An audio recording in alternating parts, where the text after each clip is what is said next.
Oui, ahora sí.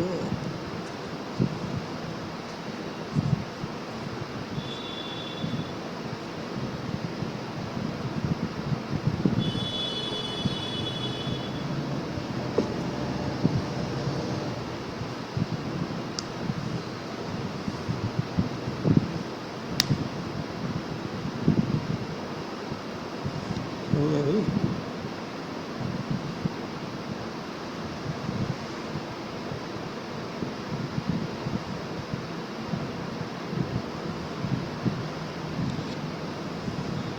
Right? होने का जैसे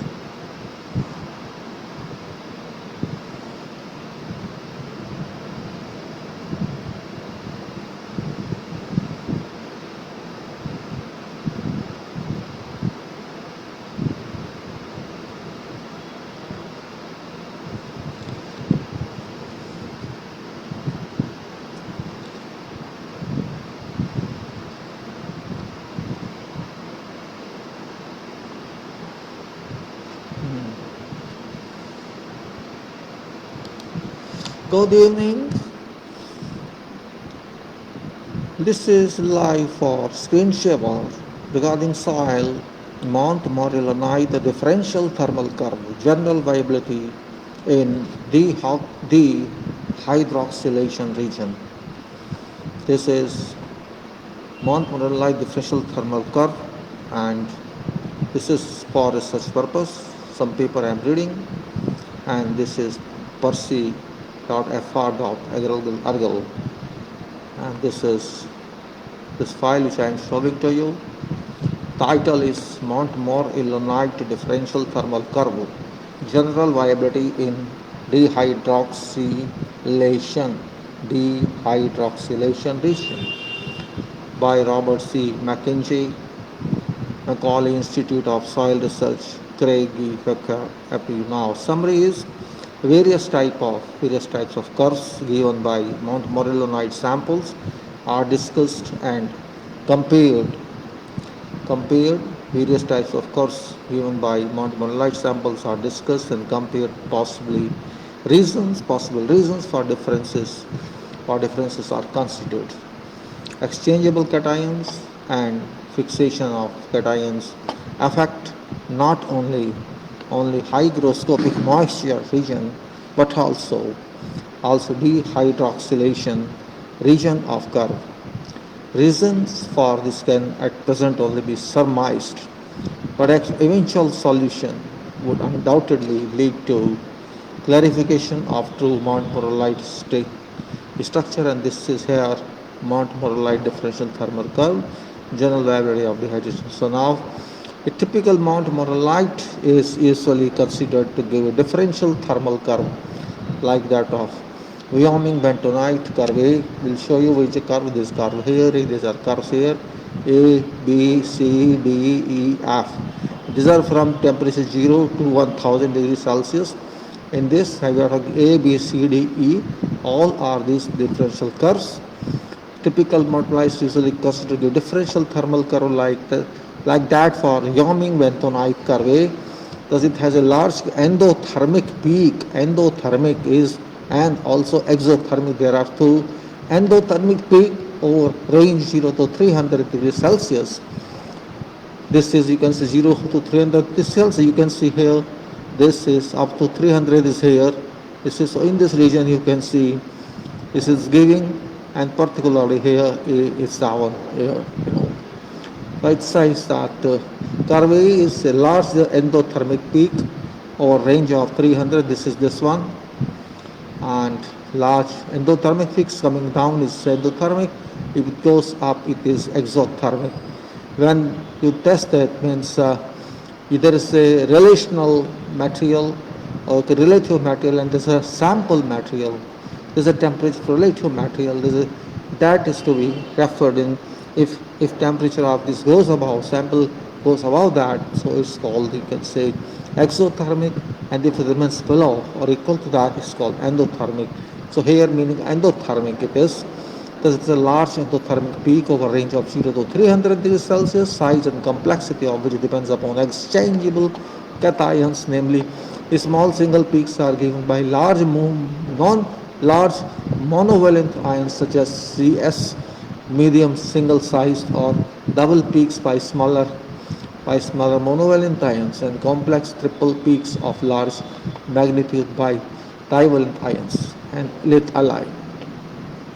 This peak system is followed by dehydroxylation peak at about 700 degrees Celsius, and an endothermic is up to, we are taking 1000, so 700 is somewhere here, this is 1000, this is 700 here, you can say this is 700 here, this is another one, so it says up to 700, taking this peak system is followed, then it says by dehydroxylation means peak at about 700 degrees Celsius, and then endothermic exothermic peak system at about 900, endothermic exothermic at about 900, and this is your 900 somewhere here, this 800 and 900, and this endothermic, because sometimes coming up, sometimes here is down, this endothermic, and this endothermic here, and also up there.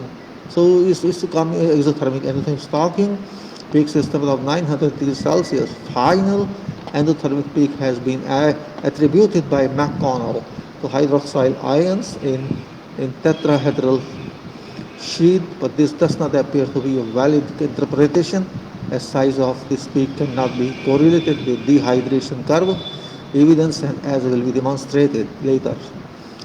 Varies with exchangeable cation. Most likely explanation is that of early minor vac, which is also supported by energy from kaolin group, kaolin kaolion, namely that's due to energy change caused by rearrangement of ions without any water evolution. Exothermic peak is due to crystallization of spinel quartz, and it's like that. Now, over the last few years, however, it's increasingly apparent that there exists Montmorillonites in a strict sense of term, which give quite a different curves, having either 2D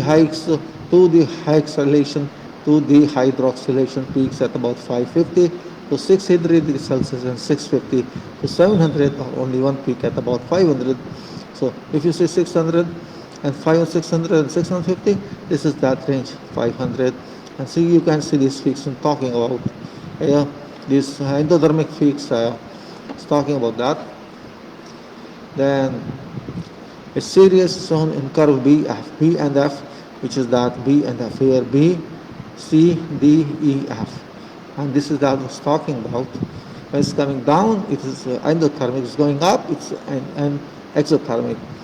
And these minerals are true Montmorillon and are not bedelites or interstratified bedelites or interstratified badellite,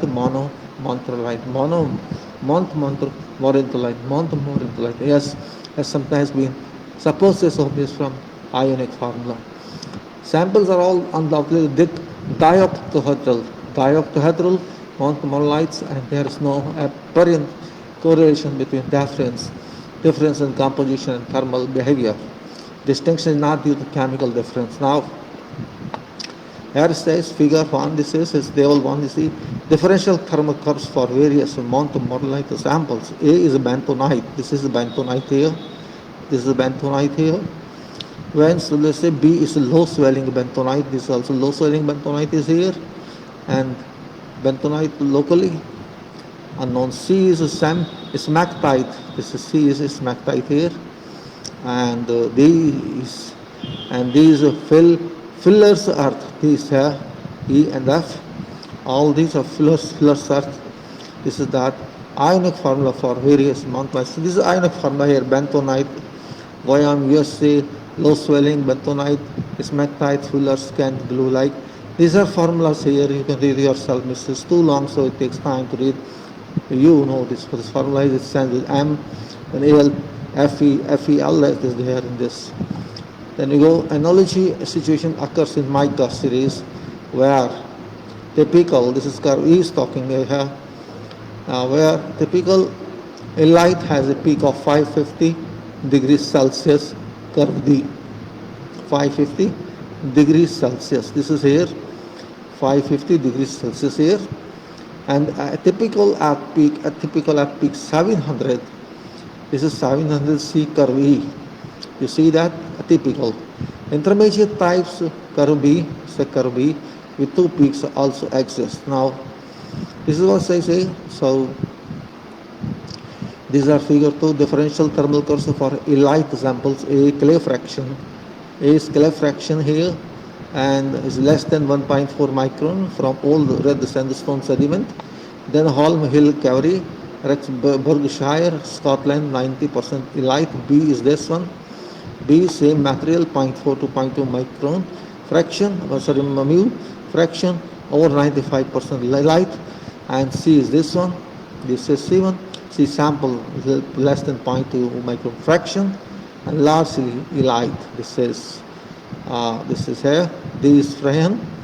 This is Drianis, Fithian, Illinois, and ballast E is then passed like this, In addition to natural occurrence of such, such mineral is also known that they can be prepared synthetically, at least for montmorillonite by rehydroxylation of normal form after dehydroxylation at temperature 800 degrees Celsius.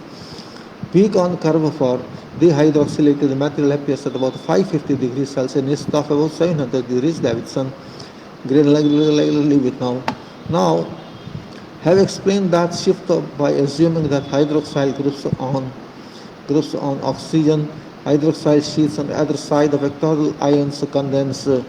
Resultant oxygen ions lying in a sheet of octahedral ions and causing rearrangement of octahedral ions to accommodate them. On rehydroxylation, oxygen hydroxyl sheets are reconstituted, but octahedral ions remains in their new position. Same explanation seems to suffice for naturally occurring typical minerals, namely distribution of octahedral ions with respect to neighboring oxygen hydroxyl sheets different. Thus, only 2 out of every 3 positions are filled in dioctral form, and 3 available positions are not all equivalent with respect to hydroxyl ion, where octahedral ions are grouped closer to hydroxyl ions, and one could imagine a slightly tighter binding of hydroxyl groups and displacements of octahedral ions before condensation could occur. Both these processes require energy, and the peak is shifted to higher temperature in a typical form of montmorillonite or typical light. Octahedral ions, on the other hand, could be visualized as being distributed about oxygen ions, so that the hydroxyl ions are probably less tightly bonded, and no ions have to be displaced before condensation can occur. Peak temperature are then low. How differences of relative positions of oxygen hydroxyl sheets on either side of octahedral ions affect the curve is not certain. Some effect would be expected, as such cause might particularly be responsible for intermediate minerals. Elite on old redstone soils and sediments which give a peak at 600 MPa. Above explanation seems rather more satisfactory than vague or disorder suggestions. Although may have some of nature in mind, it doesn't necessarily require quality of coal or Hockley. This not going to take this. You take yourself. Now I'm talking about this discuss, Type of minerals may easily be determined by a structural organization of mineral form from which is derived, while elite do not necessarily develop from montmorillonite or montmorillonites from elites. Differences are considerably greater than merely potassium uptake or removal, and the Cole's argument must be widened considerably. In addition, it may be noted that typical mineral is not necessarily most widespread. Thus, in Scotland and other generally, atypical montmorillites are very much more frequent than typical ones. Well, thermal evidence thus establishes the existence of a series of montmorillonite differences between which be termed microstructures, since they cannot be traced from X-ray evidence alone. Apart from such relatively large differences, however, there exist also rather smaller variations which have only recently become those noted during recent investigations like this. Now these 6 curves here, this is for a one night stay, and this is for 49 stay. You see the difference. It was considered the normal case saturated montmorillonite washed free from X Excess of potassium salt should give a curve like that for Ca. Ca is this here saturated material, but with a smaller and differential shape, the low temperature endothermic